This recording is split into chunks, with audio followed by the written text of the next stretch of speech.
Policy को हटाए बिना बैंक टू कैपिटल, मतलब यहाँ पे इन दिस केस प्रॉफिट और लॉस जो भी आया via bank to capital, but policy दिखाए तो बेटर है।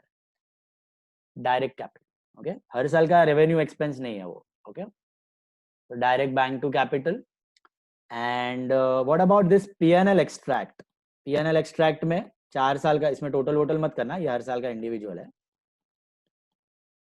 ओके। हर साल का लॉसेस तुम्हारा जो चला गया पीएनएल में, वो तुम्हारा चला जाएगा पार्टनर्स कैपिटल में एडजस्ट होके, बराबर है। तो अगर आप कंपेयर करो मेथड 1 और method 2, are you making any extra profit और लॉस ओवर ईयर? मेथड 1 में क्या किया था याद है आपको? मेथड 1 में मैंने 12,000 का एक्सपेंस बता दिया था, एंड जो सरेंडर वैल्यू थी 3,600 वो इनकम थी। तो 12,000 का एक्सपेंस, 3,600 की इनकम, तो नेट लॉस, नेट खर्चा, नेट लॉस, नेट एक्सपेंस कितना हुआ मेरा? 8,400 हुआ, बराबर है। और ये ही आप इस मेथड में इन चारों का टोटल करके देखोगे तो यू विल गेट 8,400। ये लॉस ही है आपका 8,400 जो डिवाइड होके दिख रहा है। तो कोई फायदा नुकसान नहीं होने वाला है, just a different presentation, okay.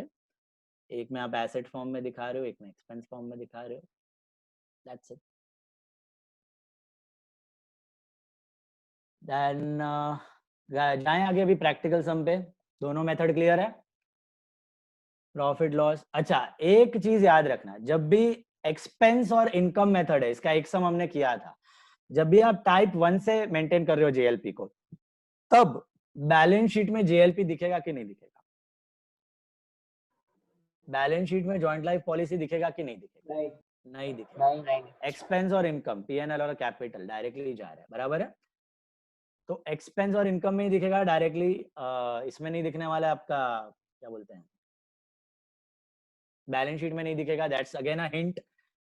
अच्छा, दूसरा टाइप में अगर आप मेंटेन कर रहे हो पॉलिसी एसेट टाइप में आप मेंटेन कर रहे हो, if you are showing the policy as asset, then will the joint life policy balance sheet assets? Yes, every year it will appear in the balance sheet assets at which value? Surrender value। तो आपको question देख के ये JLP का hint समझ में आ जाए। और जब सेकंड टाइप है ना जेएलपी वाला टाइप, तो प्रॉब्लम, प्रैक्टिकल प्रॉब्लम में तो बहुत सिंपल है। प्रैक्टिकल प्रॉब्लम में treat JLP as any other asset, practical problem में treat JLP as any other asset, simple as that. Death में उसका सेल वैल्यू क्लेम है, रिटायरमेंट में उसका सेल वैल्यू सरेंडर वैल्यू, और कुछ नहीं। अकाउंटिंग ट्रीटमेंट पूरा ditto same, like furniture, like building, like plant. So PNL extract तो हम कभी दिखाते नहीं है, वो दिखाने की जरूरत नहीं है आपको। तो प्रैक्टिकल प्रॉब्लम में आप जब एडमिशन, रिटायरमेंट, डेथ में या डिसोल्यूशन में कभी जेएलपी आ जाए, तो treated like a normal asset. आपने डिसोल्यूशन में किया है जेएलपी लास्ट ईयर? हाँ, डिसोल्यूशन में joint life policy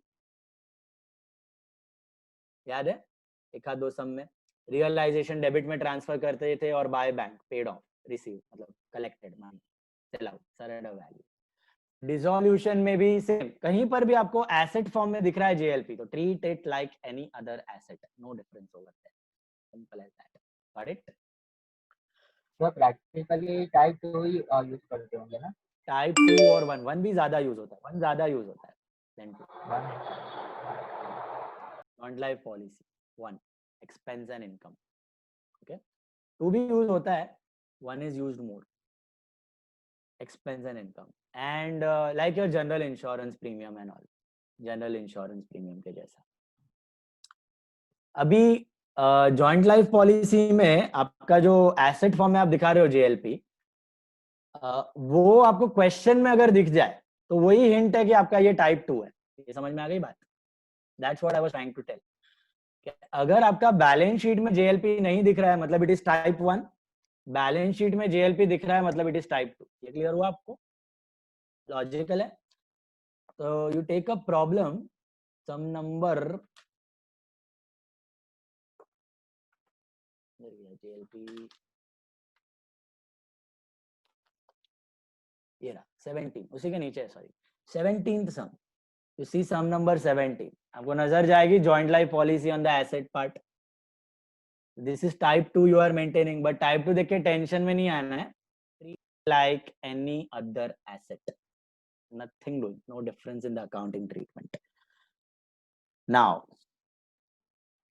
let's go to the problem. What are they telling? See, problem number 17. ABC are in partnership sharing profits and losses in the ratio of 5:3:2.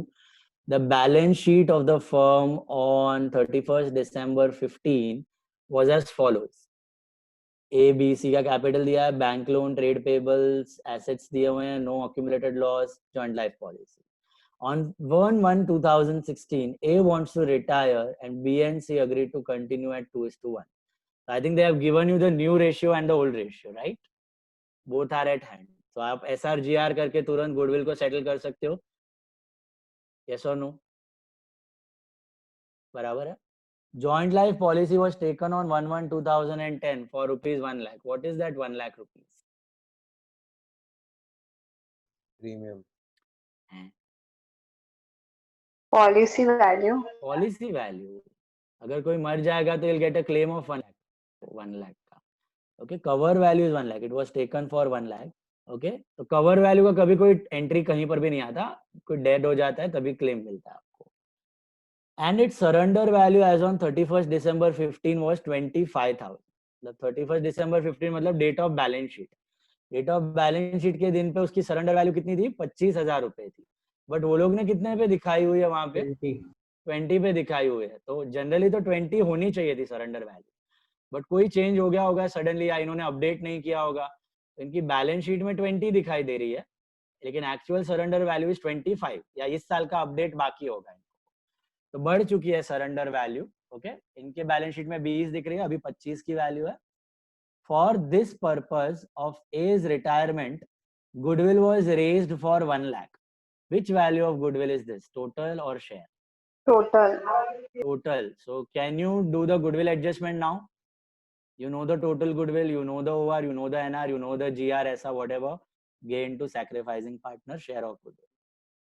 Then fixed assets were revalued for 1,10,000. ये part समझ में आ गया? Revaluation है. 80 का 110 30 से बढ़ाना है. But B and C did not prefer to show such increase in assets in the balance sheet. म्हणजे काय? मेमोरेंडम रिवैल. मेमोरेंडम रिवैल. वही हिंट है आपका. क्या बोल रहे हैं? A and B did not want to show this increase of assets in the balance sheet. मतलब आपको एसेट का इंक्रीज डिक्रीज बैलेंस शीट में नहीं दिखाना है. मतलब मेमोरेंडम रिवैल से करना है हमको, रिवैल्यूएशन से नहीं कर पाओगे आप. Is that clear?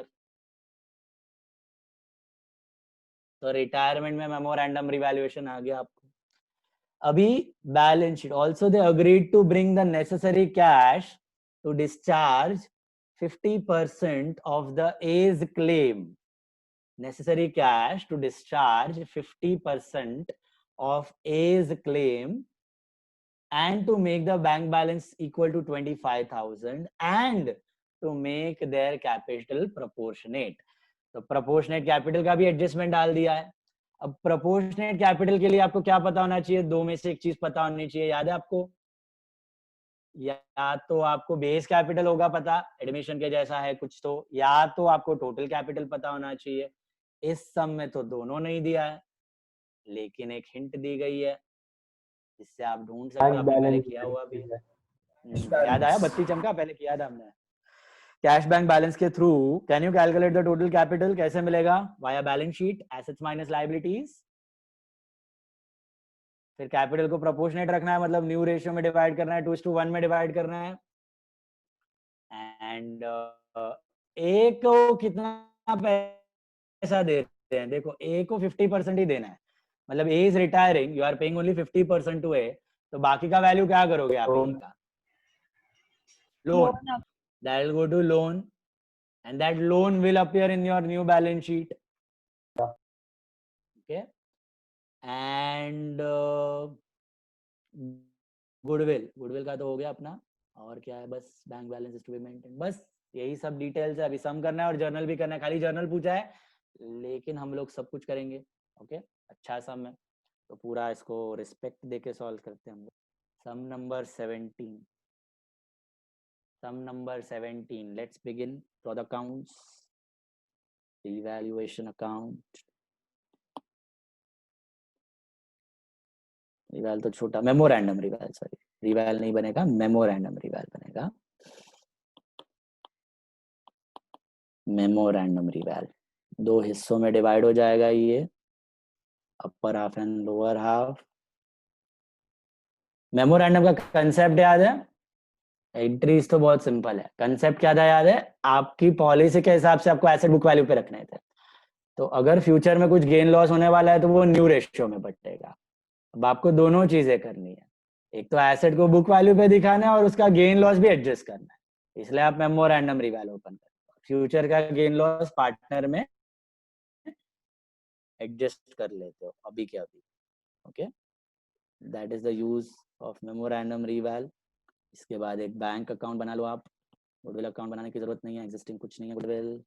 Partner capital बनेगा आपका, पार्टनर कैपिटल में 3 partners A, B and C.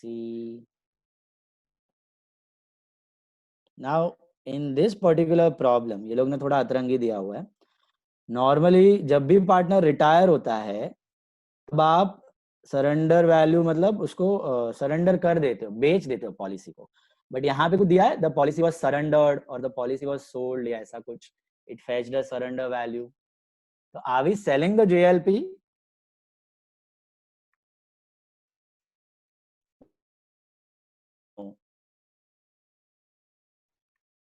लोग ने ऐसा सोचा होगा कि अभी 20 की है, 25 की हो जाएगी, वो 5 का प्रॉफिट किसको जाना चाहिए?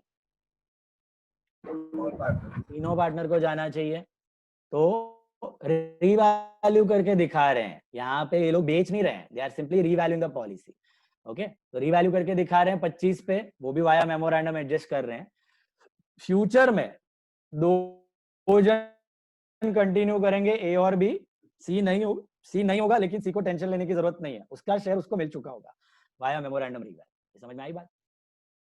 तो चाहे आप पॉलिसी बेचो या चाहे आप पॉलिसी को वैसे ही रीवैल्यू करो, तो क्वेश्चन में दिया होगा एक सम में हमने किया था 16 सम, वहां पे स्पेसिफाई करके दिया था, बेच दिया था पॉलिसी, इनकम एक्सपेंस मेथड था, सरेंडर कर दिया था। ओके, यहाँ पे बेचा नहीं है, this is just simply revalue, remember that.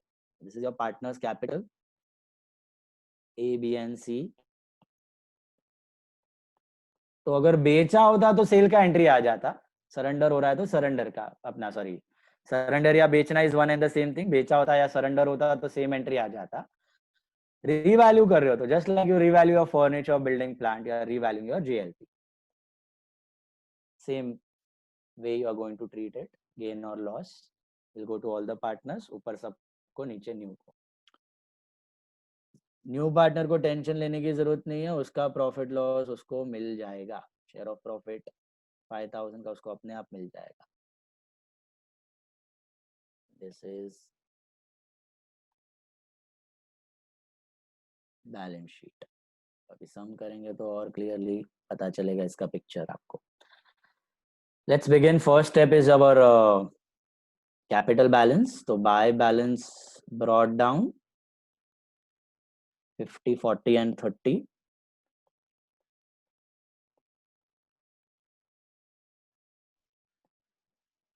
Reserves हैं, लॉसेस हैं, कुछ नहीं है। बैंक बैलेंस लिख लो, बैंक में 10,000 रुपए हैं आपके पास, ठीक है।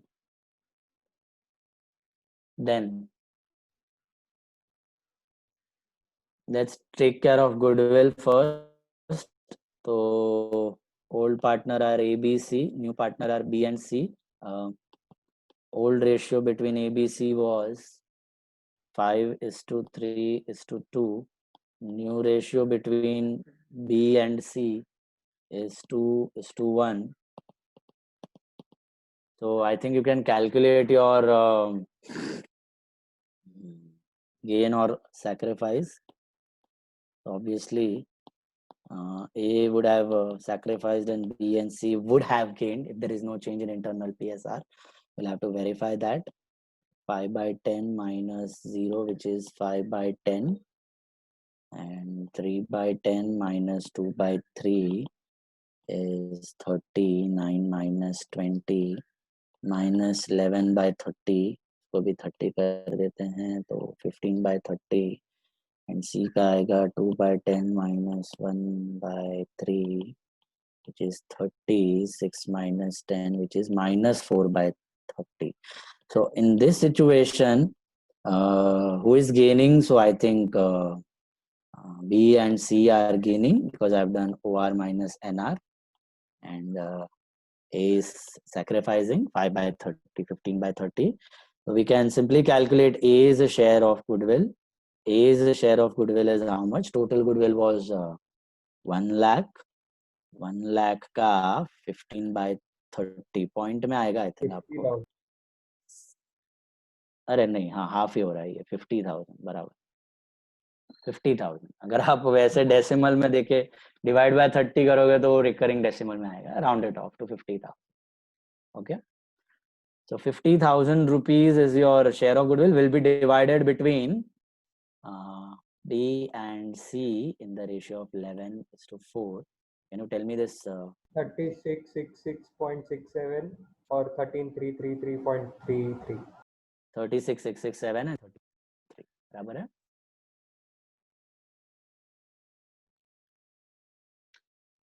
Okay.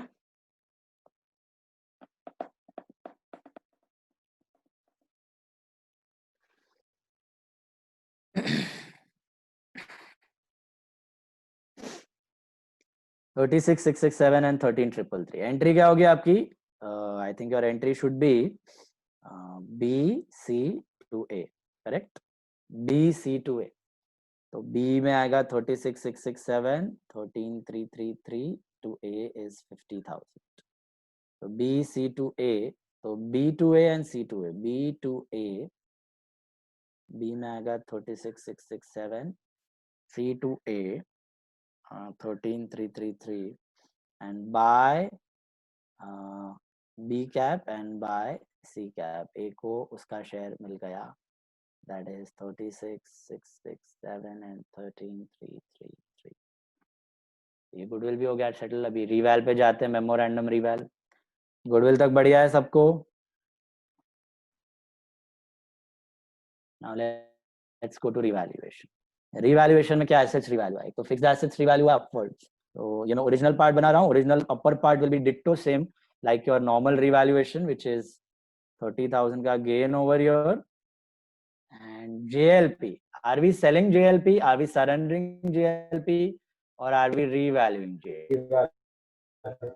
रीवैल्यू. तो इधर बाय JLP. ओके, सरेंडर वरेंडर करके बेच दिया होता तो वो दिखेगा ही नहीं आपका यहाँ पे. ओके, उसका गेन लॉस एडजस्ट होके सीधा वो बिक जाएगा, सेल हो जाएगा, बैंक टू JLP, खत्म. फिर it won't appear in your new balance sheet. Loss तीनों पार्टनर में ट्रांसफर हो जाएगा ना? ये गेन है. अगर हुआ तो मतलब बेचने के टाइम पे लॉस हुआ तो? हाँ, वो भी तीनों पार्टनर. गेन है तो भी तीनों पार्टनर, लॉस है तो भी तीनों पार्टनर. यस, तो ये गेन है ना 5 का फिलहाल तो,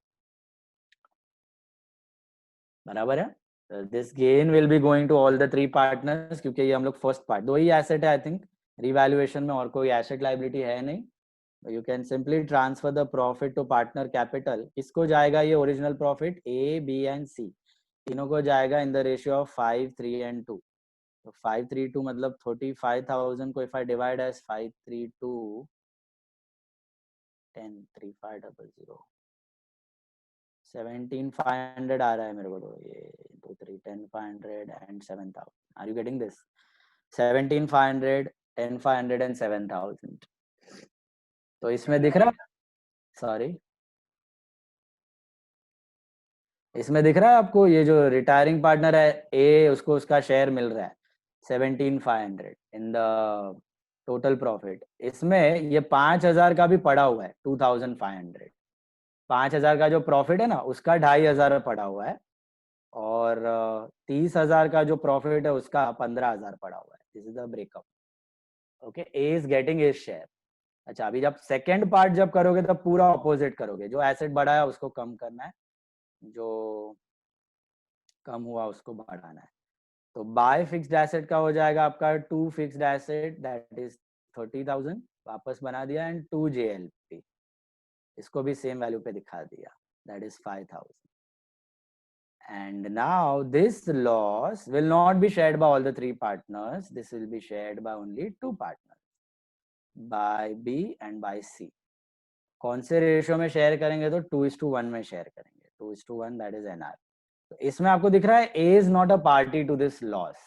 तो A का सिर्फ फायदा ही फायदा हुआ है, वो उसको होना ही चाहिए था एग्जिस्टिंग, क्योंकि अभी वो जा रहा है तो उसका कैपिटल जो है 17,500 से बढ़ जाएगा on account of 2,500 in JLP profit जो सरेंडर करते तो भी मिलता, और 15,000 on account of fixed asset profit जो अब बेचोगे तो उसको प्रॉफिट मिलने वाला है. फ्यूचर में जब भी बेचेंगे तो 15 का प्रॉफिट उसके हक का है, वो होने ही वाला है, वो अभी लेके जा रहा है. Divide this in the ratio of 2:1. How much are you getting? 23,333, 11,667, 11,667. इसी की 2 एंट्रीज हम लोग पास करते हैं. ये डायरेक्टली भी कर सकते हो आप, डायरेक्ट एंट्री करोगे ना तो आपको ऐसा मिलेगा. मेमो अभी पहले कम इंडिविजुअल करते हैं फिर डायरेक्ट बताता हूँ. इंडिविजुअल एंट्रीज क्या होंगी मेमोरेंडम की? कल आपको टेस्ट में भी था. मेमोरेंडम का खाली प्रॉफिट लॉस का एंट्री रहता है, इंडिविजुअल का एसेट लायबिलिटी का नहीं होता है.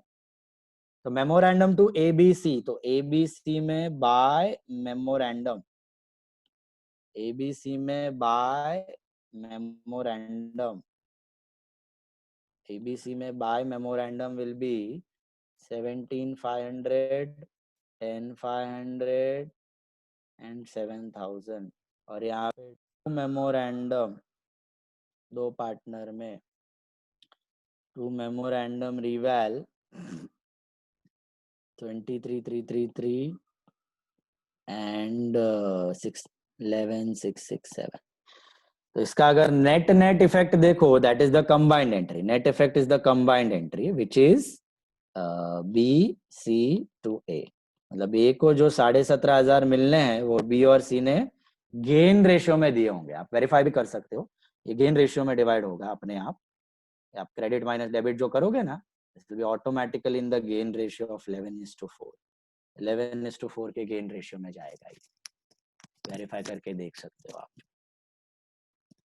23,333 minus 10,500 and 11,667 minus 7,000. This is 4,667 and this is 12,833. This is in the ratio of 11:4 gain ratio. तो ये उसको मिल गया. जो जैसे आपने गुडविल का उसका शेयर दे दिया वैसे आपने बाकी एसेट्स में भी उसका शेयर उसको उठा के दे दिया गेन रेशियो. बाकी एसेट को भी सेम वैल्यू पे दिखाना है बैलेंस शीट. समझ में आई बात? JLP का पार्ट क्लियर है सबको? बेचा होता तो खाली पैसा आता बैंक में, प्रॉफिट लॉस तो वैसे ही डिवाइड होना था PSR में. यहाँ पे बेचा नहीं, रीवैल्यू किया, तो रीवैल्यू किया तो भी प्रॉफिट लॉस आपका PSR में चला गया. बराबर है? तो रीवैल्यू करो या बेचो कोई फर्क नहीं पड़ता. एंट्री खाली आपकी बैंक टू एसेट, एसेट के जैसा ही ट्रीट करना है बेसिकली. तो बैंक टू एसेट या फिर यहाँ पे गेन और लॉस रीवैल्यू करके डायरेक्टली पार्टनर को चला गया. बस अभी क्या करना है, रिवैल्यूएशन भी हो गया, मेमो रिवैल भी हो गया. अभी अपने को पहले आपका कैपिटल नहीं बनेगा क्योंकि आपको प्रोपोर्शनेट कैपिटल नहीं पता है. पहले आपको बनाना पड़ेगा रिटायरिंग पार्टनर को बंद करके आपको बैलेंस शीट बनानी पड़ेगी. तो पहले हम लोग रिटायरिंग को बंद करते हैं, उसका कहानी खत्म हो गया है. उसमें कोई रिटायरिंग में कोई प्रोपोर्शनेट नहीं है. तो रिटायरिंग पार्टनर को let us shut down. How are we paying the retiring partner? Can you see, check and tell me. बोलो. How are we paying the retiring partner? We are paying 50% cash, 50% loan. Agree? क्या क्या मिलना चाहिए था retiring partner को? Capital मिलना चाहिए था, मिल गया. गुडविल मिलना चाहिए था, मिल गया. रिजर्व लॉस तो थे नहीं, रिवैल का प्रॉफिट या लॉस का शेयर, तो ये सब उसको मिल गए हैं. टोटल करो कितना आ रहा है? 117500. 117500. 117500 का आधा करो कितना आता है? 58,750. 8,750 उसको दे रहे हो आप. कैसे पता चला? दिख रहा है वहां पे 50% cash paid off immediate and बाकी 50% you are putting it under loan. तो 2 बैंक का हो जाएगा. बैंक में by A cap 58,750 and by loan तो इधर आ जाएगा बैलेंस शीट में, सॉरी लोन आ जाएगा 58,750. Now before closing B and C, can you close B and C right now? Do we know what is the proportionate capital? नहीं. proportionate के लिए या तो बेस कैपिटल पता चाहिए या तो टोटल कैपिटल पता चाहिए. अपने को दोनों नहीं पता, लेकिन एक हिंट दिया in the form of bank balance, तो हम बैंक बैलेंस लिख सकते हैं. और बाकी सब एसेट लायबिलिटी आप रिवाइज्ड वैल्यू पे लोगे कि ओल्ड वैल्यू पे लोगे?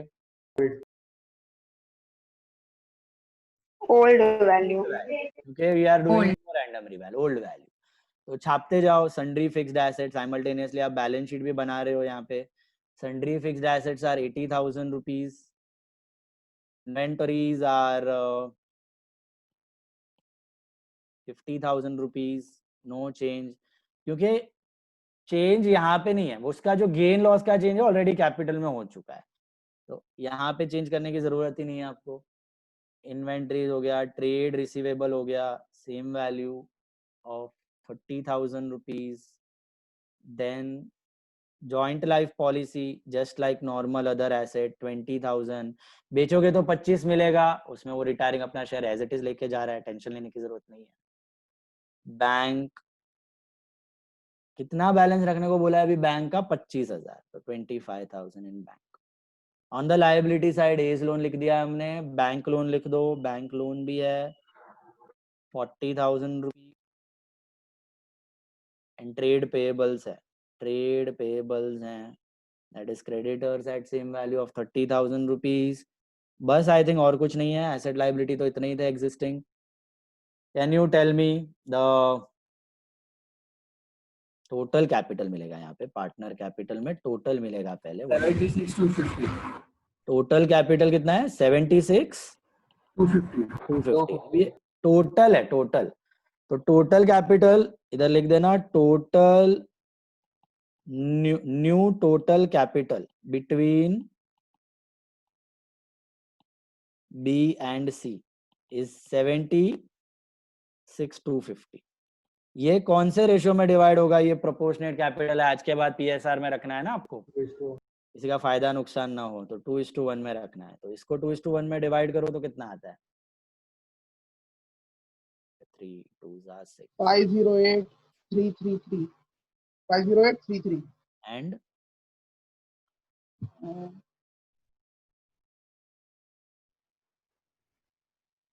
5,416. मतलब 25417 कर देना ना, तो 7 + 3 टैली हो जाएगा. 50833 एंड 25417 बराबर है. ये आपका जाएगा यहाँ पे क्लोजिंग बैलेंस बन के in the partners capital account. I just right it एक लाइन छोड़ के.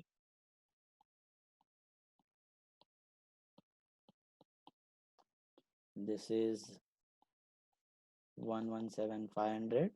अभी मैं यहाँ पे लिख रहा हूँ, क्या लिखूंगा मैं? To balance CD.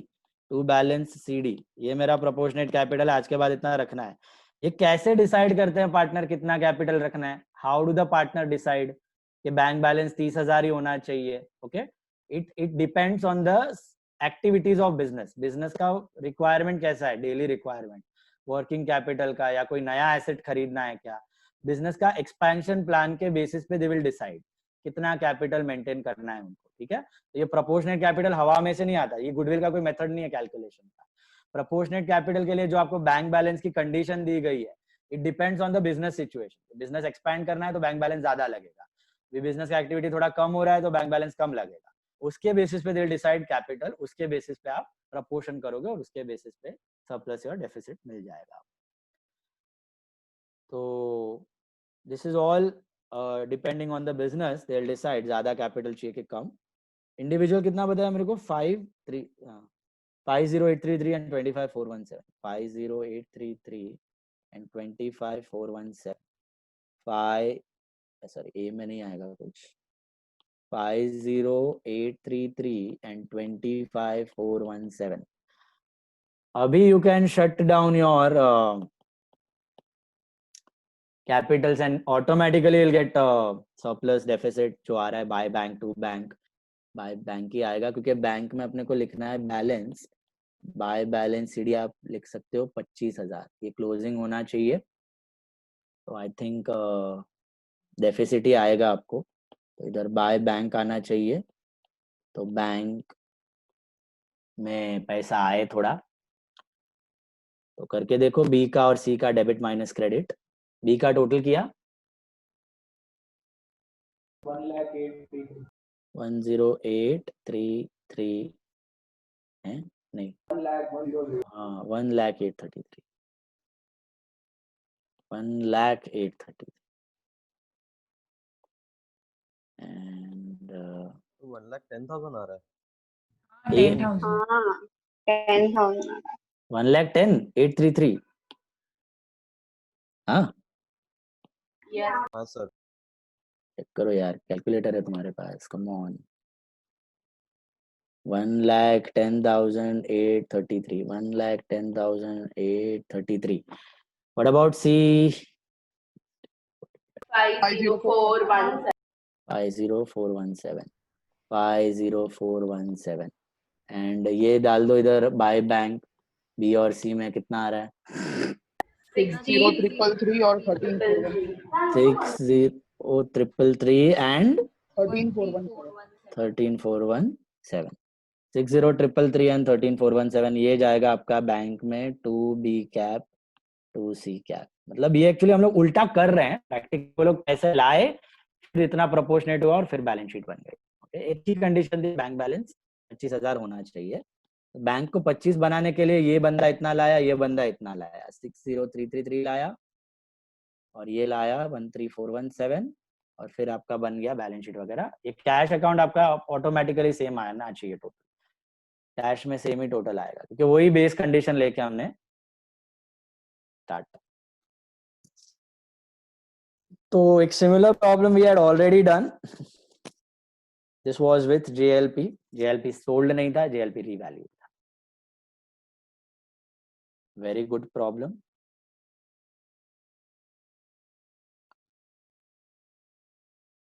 Drop the journal. How many journal entries you will have? Journal entries में आपको मिलेंगी, जाओ यहाँ पे, entry number 1 for goodwill, entry number 2 for memory val profit, memory val loss, then we have A's loan, ये club कर सकते हो, entry number 4, then we have entry number 5, 1 2 3 second, goodwill, reval, memory val 1, memory val 2, A's loan and A's capital, A's loan and bank wala you part you can club, and surplus wala part you can club. 5 entries, 5 entries you should have, please check. 5 entries होना चाहिए आपका।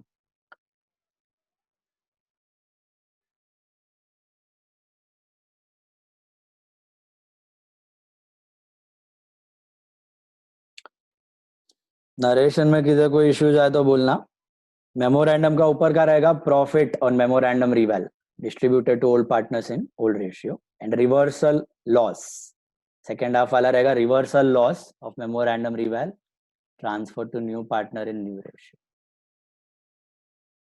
Reverse loss या reversal loss transfer to new partner capital in new ratio. Goodwill का तो adjusted in capital, last वाला surplus brought to make capital proportionate, and A's capital partly paid off in cash, partly transferred to loan. A's capital paid off in cash, partly transferred to loan.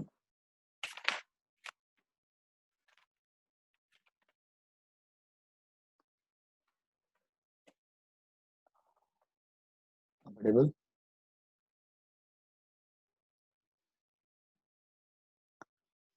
Balance sheet total क्या था? The total of balance sheet 2,05,000.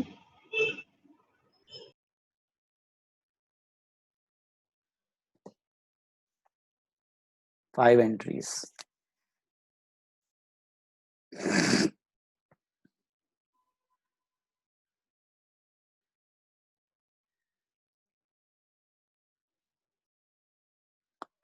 Those who have finished can start 33rd sum. खुद से करना है एकदम आराम से. देखो फिगर अमाउंट जो भी है, similar problem it is.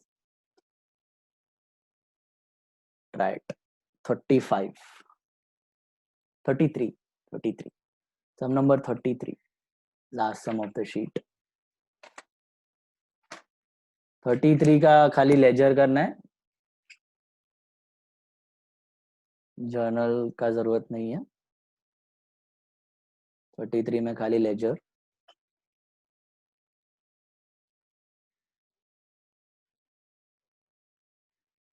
Working note के साथ बराबर से कैलकुलेशन चेक करना.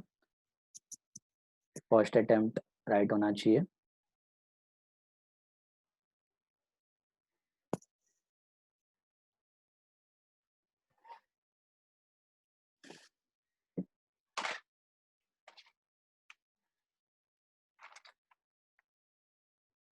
के बाद आना सम नंबर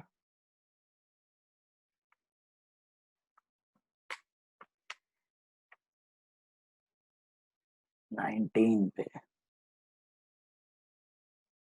लेजर करना है ना? लेजर 33 का लेजर करना है. पहले 33 खुद से करना है आपको. 33 का खाली लेजर, जर्नल नहीं. नोट्स वगैरह सब दिखाना. सपोर्टिव नोट्स है ये देख लो. OR, NR, sacrifice, gain, loss, goodwill and proportionate capital. Okay.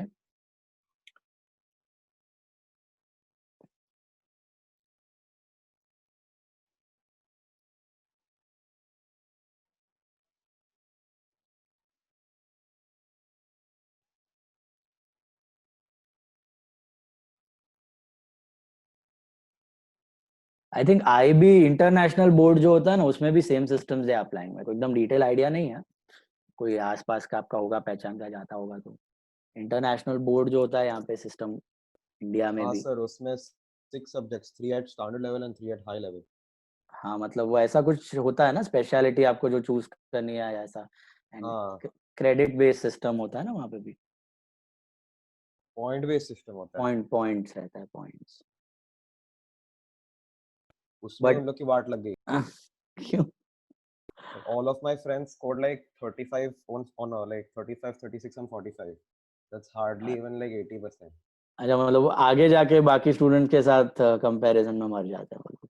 हाँ, हाँ हाँ, अभी like तो they वो are a पूरा ही है. misfit. No, they are a misfit for the Indian education system. अभी they will be normal. Everyone was actually misfit. अभी सब लोग नॉर्मल हो जाएंगे. दे टूक अ गुड इनिशिएटिव.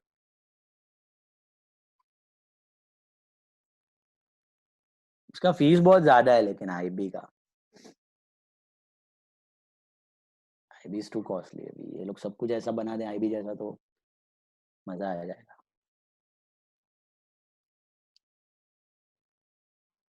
हाँ 33rd भाई. 33rd करना है. 33 सम नंबर 33 करना है अभी. Only ledger, no journal. और SR 32:21:11 ऐसा कुछ. SR 2 का ही आएगा, 3 का कैसा आएगा? अरे वो एंट्री BC2A आएगा. हाँ हाँ तो मतलब SR 1 का आएगा, GR 2 का आएगा, BC2 है. हाँ 33, 11 और 22 ऐसा आ रहा है. 21 और 11. 32, 21 और 11. 32, 21 and 11. 32, 21 and 11.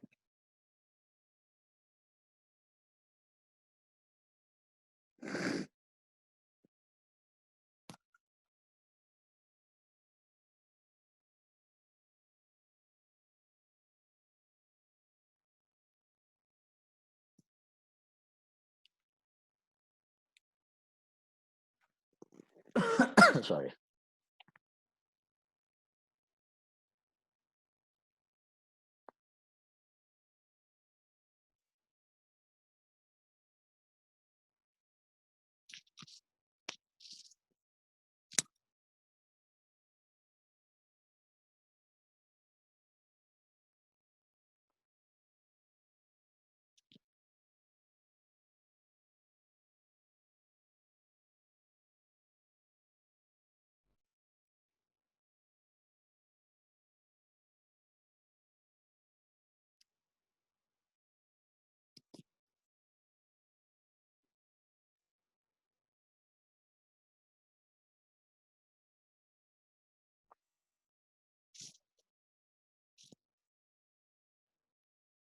तो 33 में लेजर बनाना ना।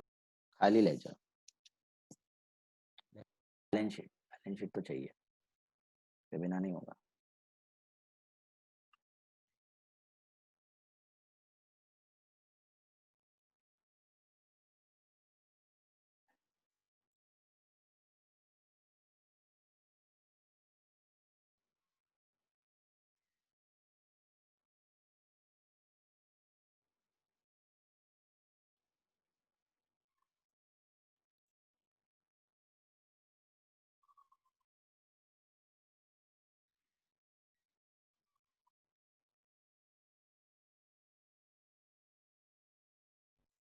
गुडविल का शेयर कितना है?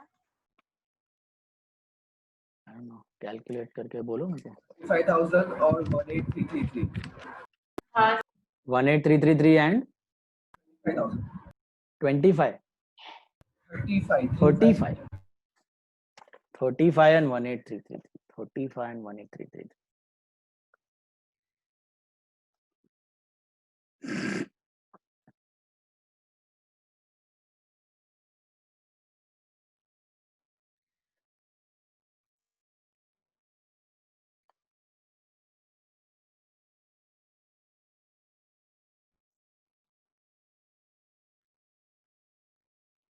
कल जो टेस्ट पेपर मिला उसमें कोई प्रॉब्लम्स नहीं है ना? इंट्रो टू पार्टनरशिप गुडविल वाला मिस्टेक्स देखा बराबर से? इन्वेंटरी वाला paper most of you got that COGS profit वाला राइट? हाँ, गुड।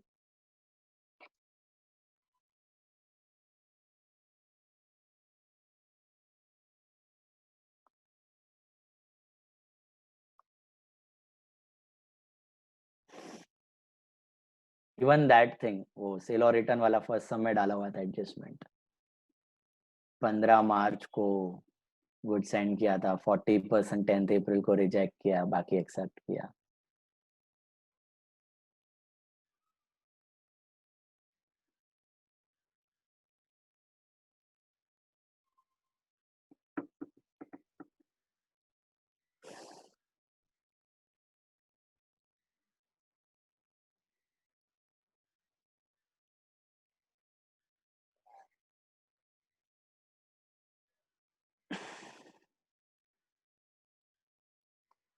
आ गया ना कल लॉकडाउन, जिम्नेशियम खोलने वाला है, malls and gymnasium. Theatres, schools, colleges are still closed. Theatres बंद, theatre, schools, colleges till 31st August बंद।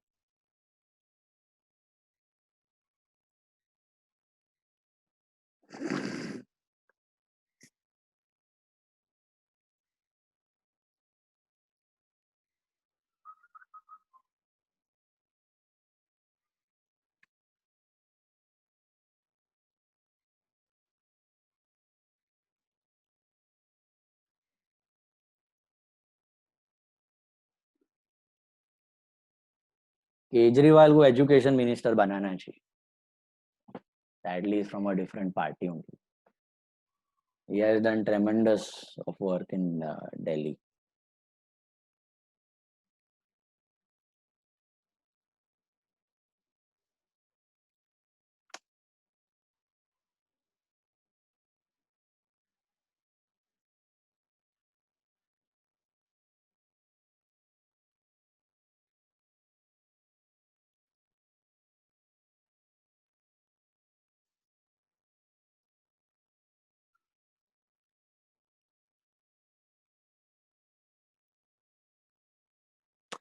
जम रहा है प्रॉब्लम, जम रहा है।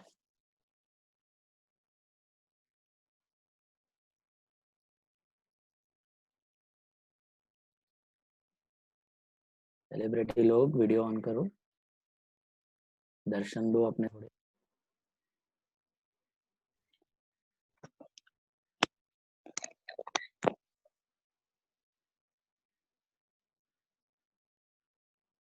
यश पटेल, भानुशाली,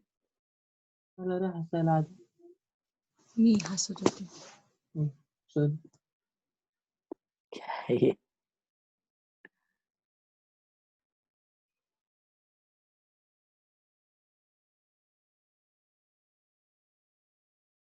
आभा, तनय, निकिशा, मानव, माना तो ठीक है, तो बंद करेगा, वीडियो नहीं आएगा। मांगी अनुज,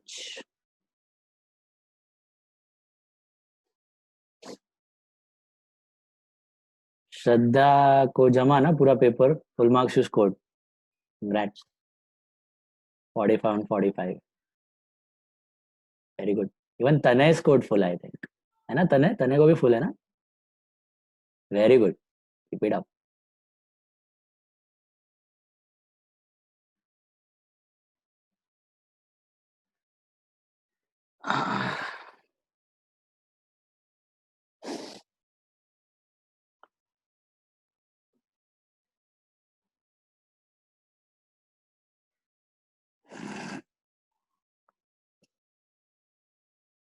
यश पटेल, गाड़ी कब आएगी गियर में आपकी?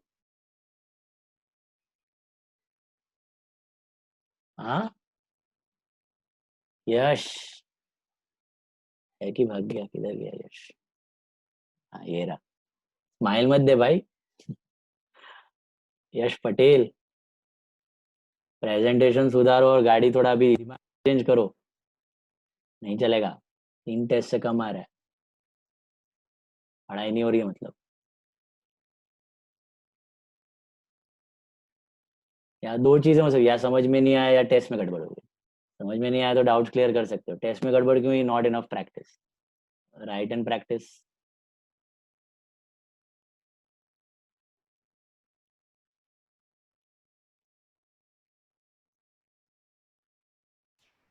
लोन 81333 ऐसा कुछ आ रहा है। एज लोन 81333, 40% है I think, 40% is in loan है। लोन 60 है, अच्छा, cash लोन 60 है, 40 कैश 40 है। Okay, loan is 60 and cash is 40। As loan is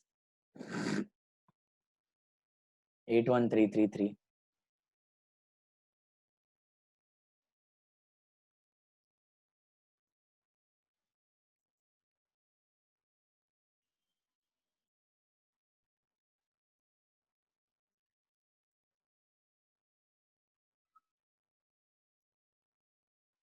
sir total capital 83,667 है क्या? I don't know, 83667। Yes. हाँ हाँ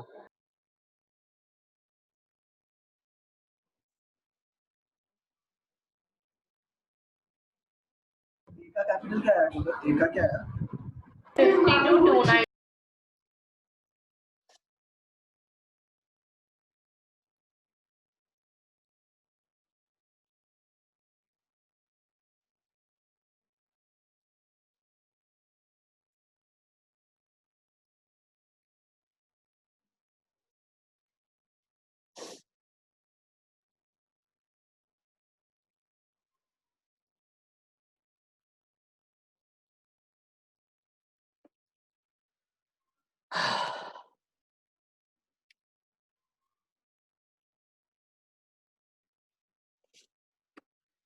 हो गया, सम हो गया, फिनिश्ड।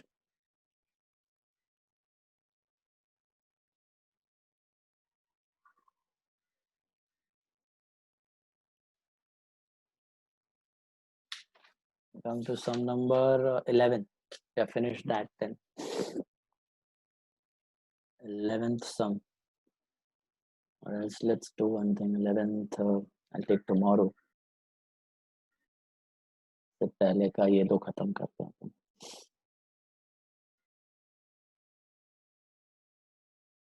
कौन सा है?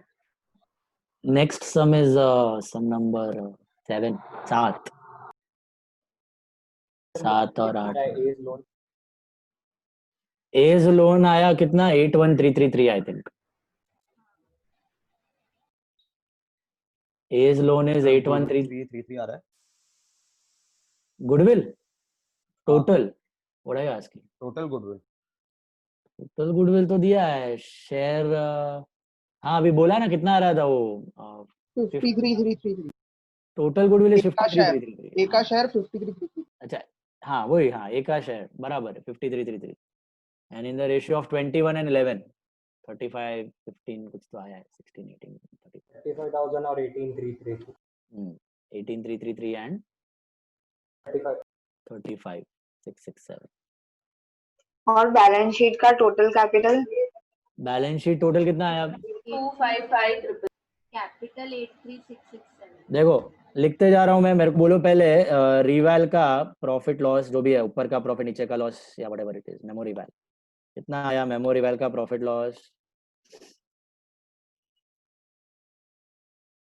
50,000. 50,000.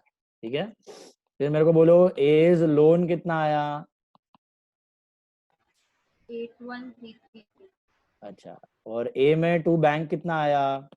54,222. 54,222. 222. अच्छा, फिर टोटल न्यू कैपिटल कितना आया जो बी और सी का है? Total new capital 83667. और वो डिवाइड होगा तुम्हारा न्यू रेशियो 5229 और 3137. 31 375. 5222 and 31375. What was an NR? NR क्या था अपना? 5:3 was NR. ये मिला। और फिर बैलेंस शीट टोटल क्या आया? Balance sheet total 255 255,000. 255,000. Okay. And उसके बाद जो डेफिसिट है कैपिटल में, डेफिसिट इन पार्टनर कैपिटल जो वो लोग ने लाया, मेक द कैपिटल प्रोपोर्शनेट, उसमें बी कितना लाया, सी कितना लाया बाय बैंक? 51,875 और 17347. 51,875 मेरे को बाजू वाले रूम का कुछ सुनाई दिया। 17347. 51,875 and 17,347. Is that clear? Okay. These are the answers. देख लो बराबर से।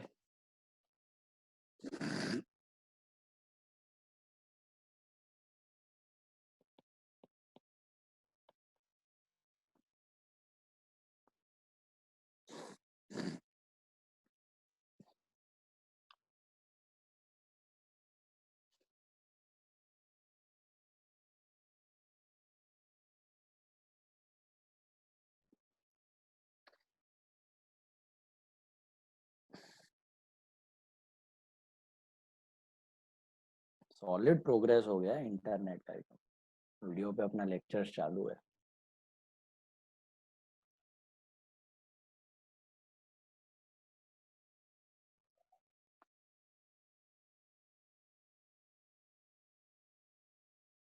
पहले तो जीपीआरएस आता था, इंटरनेट ये सब तो वाईफाई वाईफाई तो बहुत दूर का बात है, एकदम जीपीआरएस वैप आता था, WAP, जीपीआरएस। स्पीड क्या होता था पता है?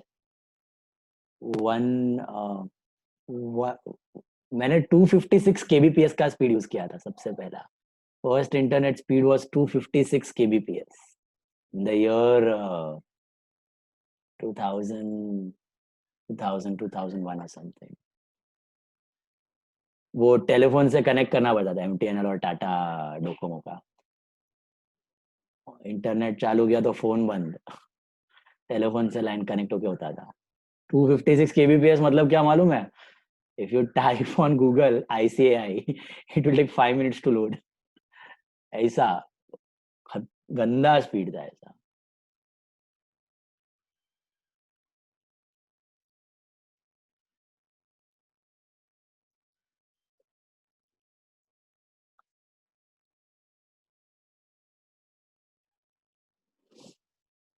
वो भी कभी आता है, कभी बारिश गिरा तो गुल बंद। और चार्जेस क्या, एक महीने का 500 रुपीज, 400 रुपीज ये स्पीड के लिए। 1000 रुपीज का सिम कार्ड आता था। आई हैव परचेज 500 रुपीज का SIM card in my first mobile. 1000 रुपए का सिम कार्ड था खाली। चलो हो गया ये 33rd मिला answers. Anyone still doing? Anyone not getting the answers?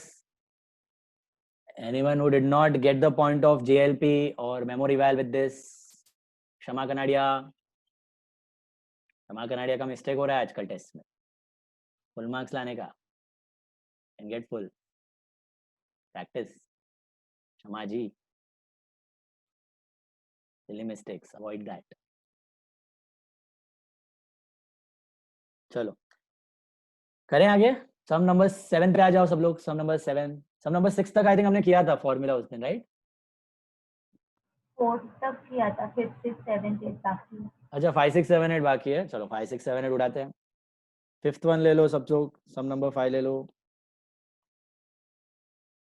Some number 5, WABC are partners sharing profits and losses in the ratio of 1/3 1/6 1/3 1/6 respectively.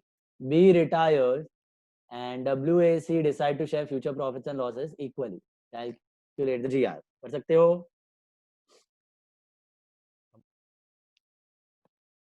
WABC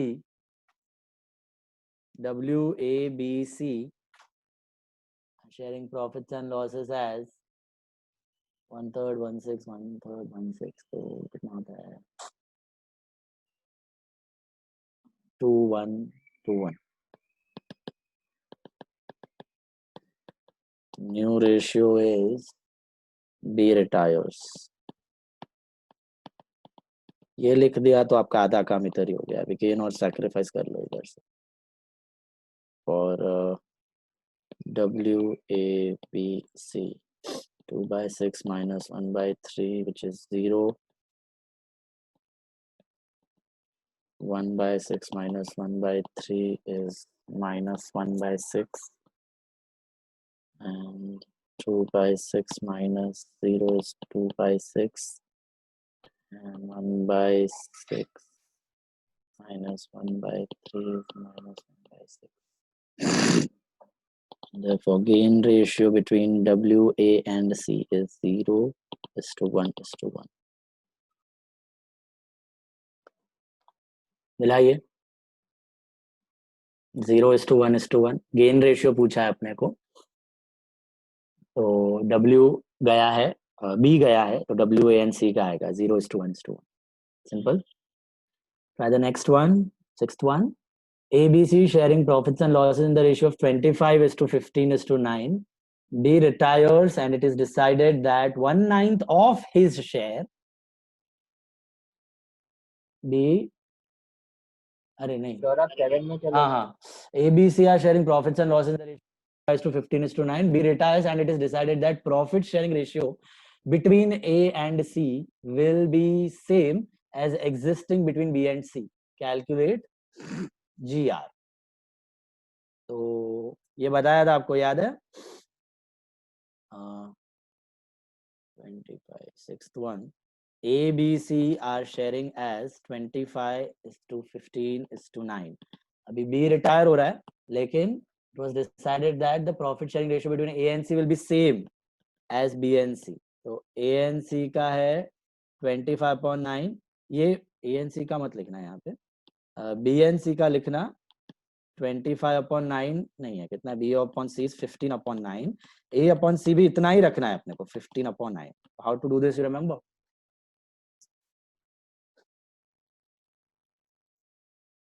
A और C के बीच में भी 15/9 ही रखना है। LCM नहीं है, सॉरी, इधर तो A और C का ही दिया है ना, यही न्यू रेशियो है। इधर अपने को तीनों का ढूंढना ही नहीं है, इधर B गया और A और C का रेशियो ही है 15:9. तीनों का ढूंढना है तो अपन LCM करते हैं, इसमें करने की जरूरत नहीं। B गया और ये लोग बोल रहे हैं कि A और C का रेशियो भी सेम होना चाहिए B और C का। B और C का 15/9 है ना, तो A और C का भी 15/9 होना चाहिए। तो basically this is your new ratio, they have given you the new ratio directly. तीनों का ढूंढना है तो हम लोग को कॉमन एलसीएम करके बाद में ढूंढते थे, common share. This is A to C will be 15:9. That's your new ratio. If you simplify it, you get 5:3. Basically 5:3 is NR and this is OR, and then you calculate the GR. So A, B and C is 25/49 minus 5/8. 49 into 8, अरे बाप रे,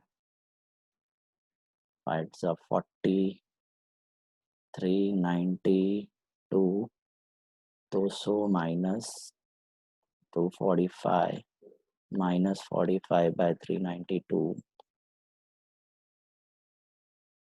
and इसका आएगा 9 by 49 minus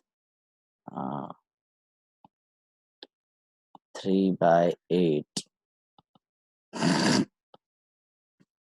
72 minus वो सी है ना 47 sorry C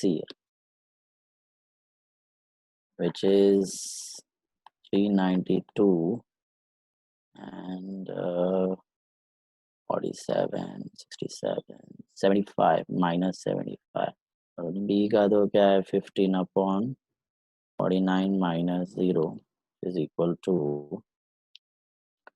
120 45 is to 75 45 is to 75 मतलब 3 is to 5 your gain ratio is 3 is to 5 ultimate the पहाड़ निकला चूहा final answer is very simple 3 is to 5 did you get the point इधर LCM लेने का जरूरत नहीं था सीधा अपने को न्यू रेशियो का हिंट दे दिया है ये जो रेशियो बी और सी का था वो ए और सी का रहेगा मतलब ए और सी का 15:9 मतलब 5:3 मतलब GR is 3:5 कर लो got it these are all working note small कल आपको मेन सम में पूछ लिया था ऑफ और वैसा देखो 7 सर होमवर्क दिया आपने नहीं मैं करवाऊंगा होमवर्क अभी तक कुछ नहीं दिया मैंने 8th सम देखो 7th सम देखो पहले A, B and C were partners sharing profits and losses in the ratio of 4/9, 1/3 and 2/9. B retires and surrenders 1/9 of his share in favor of A. Of his share in favor of A. And remaining in favor of C. Calculate GR. म्हणजे काय?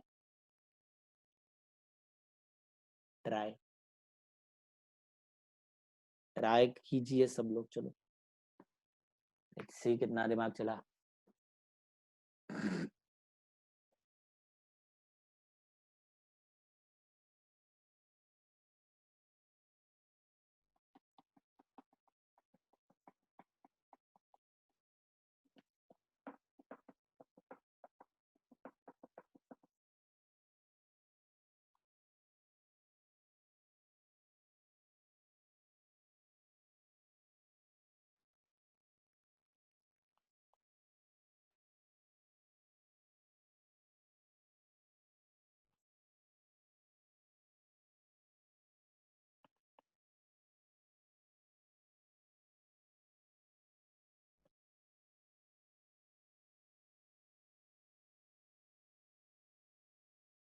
One is to 8 का green ratio है हाँ बराबर किया B's share is nothing but 3/9 तो B कितना दे रहा है B का क्या दिया है B surrenders 1/9 of his share मतलब 1/9 into 3/9 इतना पार्ट उसने दे दिया A को in favor of A and B surrenders अगर 1/9 उसने A को दिया तो C को कितना दिया 8/9 टोटल उसका शेयर तो 3/9 ही है 3/9 का 1/9 ऑफ उसने A को दिया 3/9 का 8/9 उसने B को दिया उसने total 24/81 part of total B को दिया इन फेवर यार 1:8 आएगा मतलब तो GR is 1:8 बराबर ये एक्चुअल सिक्स्थ वाले GR का 3:5 सिक्स्थ वाले का 3:5 था यस ये रहा ना 3:5 समझा ये ऑफ वाले का मतलब समझा उसका इतना हिस्सा से हम लोग ऐसे बनाते हैं ये pie chart ABC 60% 20% 20% original ratio was 60-20-20 between A B and C अभी B रिटायर्ड तो मैं अगर आपको बोलूं B surrendered 1/10 of his share 1/10 of his share in favour of A 1/10 of his share मतलब 20% का 1/10 तो इसको 2% मिला और 1/10 इसको मिला है ना 2% तो इसको कितना मिला 18% ना तो 9/10 18% इसको मिला समझ में आई बात 1/10 ऑफ हिज शेयर इसको मिला ए को, तो 9/10 सी को गया, 2/5 ए को गया, तो 3/5 बी को गया of his share. This is actual GR. जैसे उधर कहते हैं ना ओआर, एसआर, एक्चुअल एसआर और NR. What was actual SR? Share into SR. तो यहाँ पे what is actual GR? Share into GR. तो जो शेयर है 3/9 उसका 1/9 ए को गया, उसका 8/9 सी को गया. अब ये एक्चुअल जीआर मिल गया. ये जीआर तो टोटल है 1:8. एक्चुअल जीआर ये है 3/81 and 24/81. And now NR is nothing but OR plus GR. So for A and C, this is 4/9 plus 3/81, which is 81. 36 plus 3, 39/81. इतना हो जाएगा A का शेयर टोटल. एंड C का था 2/9 plus 24/81. 81. 2 9s are 18 plus 24. 42/81. 42 plus 39, 81. बराबर. Got it? 39:42 is your new ratio. ये of वाला फंडा समझा? कल टेस्ट में भी था ऑफ वाला. क्रैक किया कि नहीं? एसआर मिला कि नहीं इक्वल? उसमें क्या था? पुराने पार्टनर का ऑफ और फ्रॉम दिया था. ऑफ मतलब उतने, ऑफ मतलब टोटल का इतना, फॉर मतलब टोटल में से इतना, डायरेक्टली फ्रॉम. यहाँ पे भी ऑफ था 1/9 ऑफ इस शेयर. और अगर यहाँ पे दिया होता बी सरेंडर्स 1/9 फ्रॉम इस शेयर, तो क्या करते? 1/9 फ्रॉम इस शेयर इन फेवर ऑफ ए. तो 39 में से 1/9 ए को दिया तो बी को कितना, सी को कितना मिलता? 3/9 में से 1/9 अगर ए को जाता फ्रॉम इस शेयर, तो सी को कितना मिलता? 2/9. फिर डायरेक्टली माइनस कर देने का. ये ऑफर फ्रॉम का फंडा क्लियर है? ओ लास्ट वाला, last 8th question, last question for the day. We wind up. 8th question. दिमाग लगाओ, सबका सार इसके अंदर है. नेक्स्ट सम में भी काम आएगा. कल 2 सम आई थिंक और बाकी है अपने शीट के. 2 ही बाकी है ना? प्लीज चेक कर लेना कितना सम बाकी है शीट का, मुझे बता दो अगर और कुछ बाकी है. मेरे हिसाब से शायद 2 ही सम बाकी है. 8 वाला आप अभी कर रहे हो. अपना 11th बाकी है और 19th बाकी है. 11 19 को छोड़ के और कुछ है तो बता देना. 8th वाला ट्राई करो. चलो दिमाग लगाओ सब लोग. कहानी दिया है घुमा के, but it is easy, not difficult. 21st भी शायद बाकी है. 21st बाकी है. हाँ 21st बाकी है. राइट. 21st आपको होमवर्क ही करना है वैसे. सर 7th दिखाओ ना. 7th sum. This is 7th sum. 1/9 of his share. जो हम लोग एक्चुअल एसआर ढूंढते थे ना, ये एक्चुअल जीआर है. स्टार्टिंग में बताया था ना, GR into share is actual GR. तो 3/9 का 1/9, 3/9 का 8/9 is given by B to A and C respectively.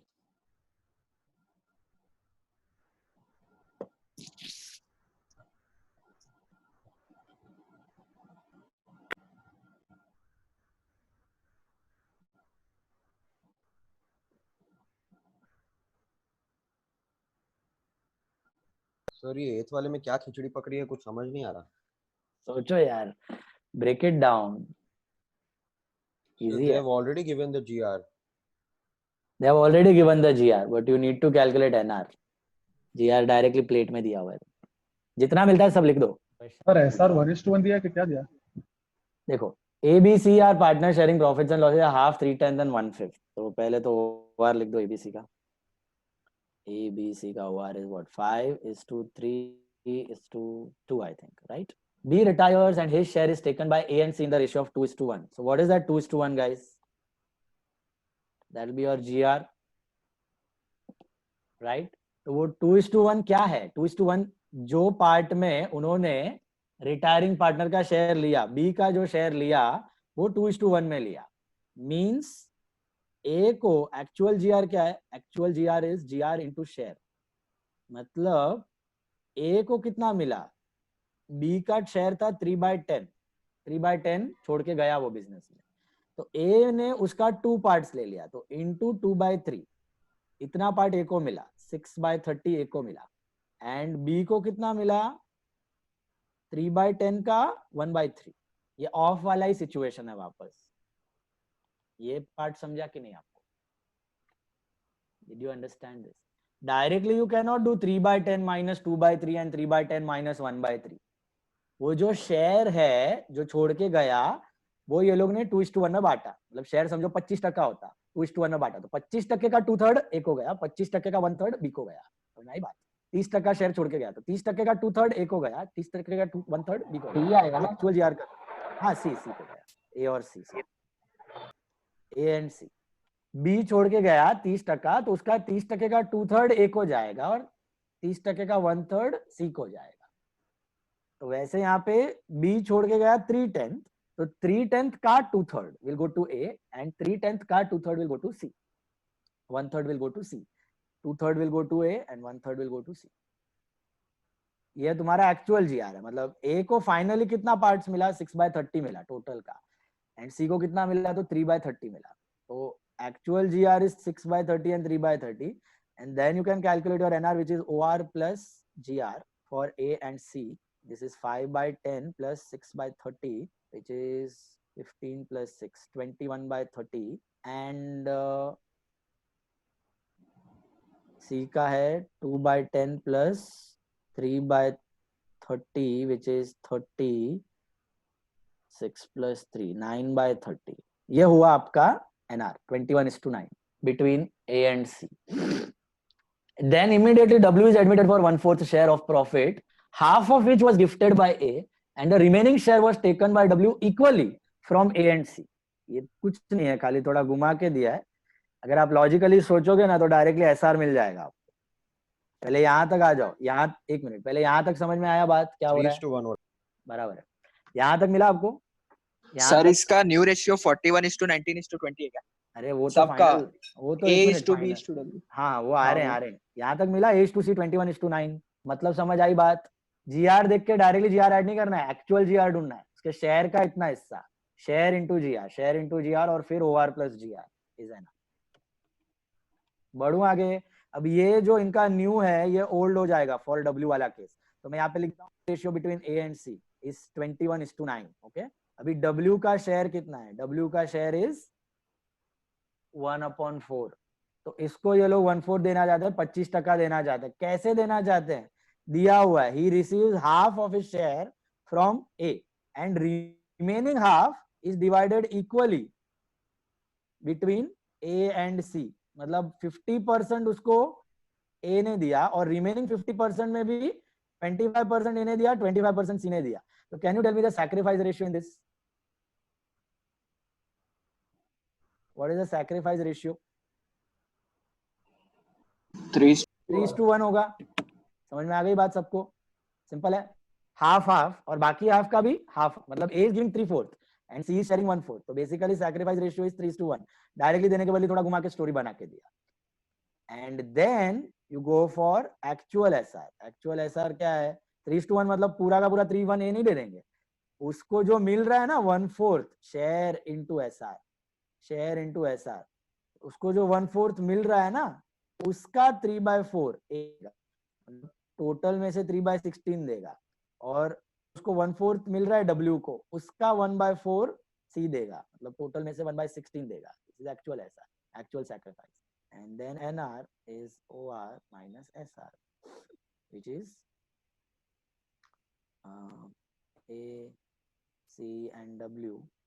A का OR था 21/30 minus 3/16, which is, मैं सीधा ही मल्टीप्लाई कर रहा हूँ, 16 480, 16 into 2 is 32, 336 minus 30, 306 आ रहा है मेरे को, तो जस्ट चेक। C का आएगा 9 minus 1/16, 480, 144 minus 30, 114/480, W का आएगा 1/4 into 120/120, that is 120/480। 306 is to 114 is to 120, यार है क्या? 306 is to 114 is to 120, गड़बड़ है? ऊपर 246 आएगा। हाँ पहला वाला 90 है ना माइनस, तो 246 आएगा। हाँ पहला वाला 90 है। हाँ पहला वाला 90 है तो 246 होएगा, right. 246 246 is to 114 is to 120 बराबर है क्या? देख लो, इसको सिंप्लीफाई कर दो, करते हो तो कितना होता है ये 123 इज टू 57 इज टू 60, और किसी से जा रहा है क्या? 3 से जा रहा है। 41 इज टू 19 इज टू 20, 3 से आ रहा है। 41 is to 19 is to 20 is your NR. ये कहानी थी पूरी ए बी सी और डब्ल्यू की। बैठा दिमाग में? बताओ बताओ बताओ।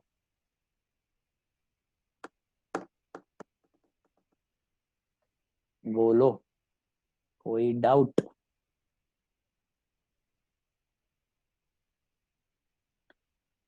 That about it, we stop.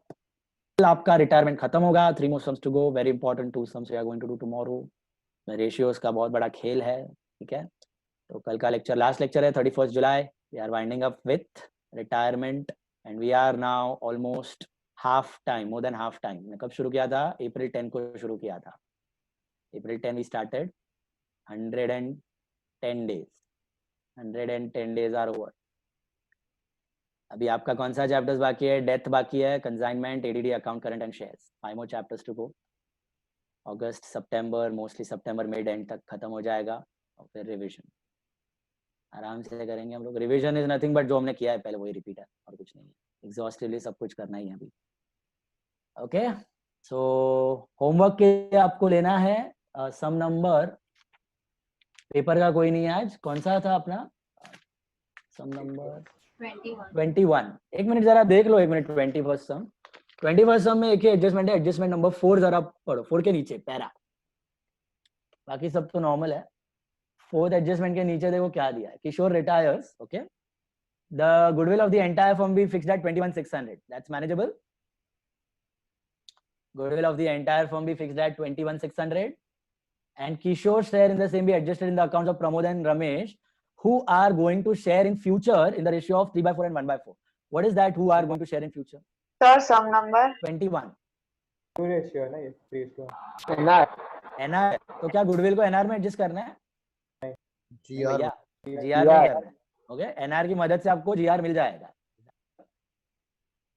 And बाकी सब नॉर्मल है। इसमें भी खाली लेजर करना है, जर्नल की जरूरत नहीं है, only ledger. 21st sum only ledger, वही होमवर्क है। पेपर का कोई सम नहीं है आज।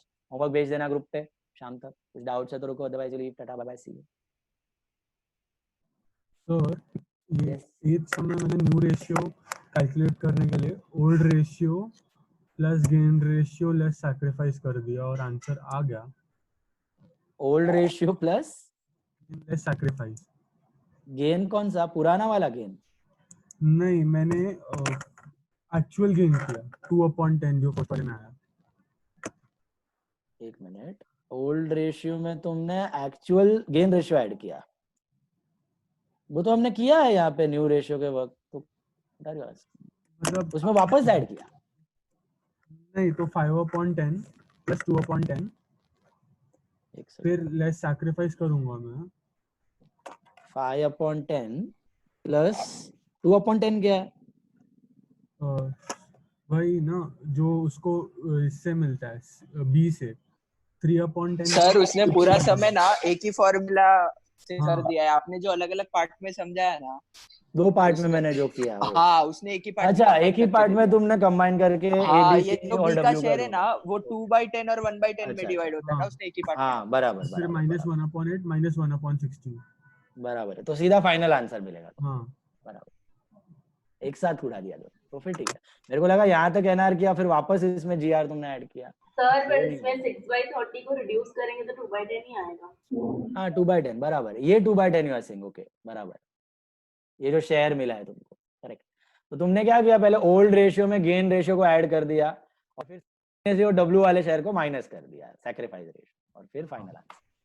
चलेगा? चलेगा, ऐसा भी चलेगा, बराबर। सर वो होमवर्क सब में ये ला